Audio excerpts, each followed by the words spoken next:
The Lions lost again, and their defense remains last in the league, 32nd out of 32 teams. That's not over a small sample size.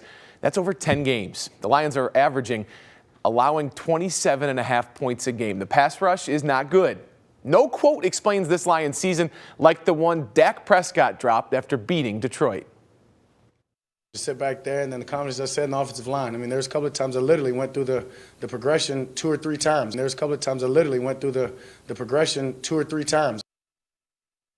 How much time he had. Bob Quinn said 9-7 wasn't good enough. He let Jim Caldwell go. To his credit, 9-7 wasn't good enough. It isn't good enough. And the hire of Matt Patricia at the time seemed like the right hire. Tough to argue against. The defensive coordinator of the Super Bowl champion Patriots had been with Bill Belichick for 14 years. But here in Detroit, leading his own team, the Lions are 9-16-1. The roster construction, there's a ton of money up front, building up a D-line, and yet the pass rush is almost non-existent. The Lions cannot and should not be allowed to use Matthew Stafford's injury as an excuse. This season was on an ugly, disastrous path before he went down.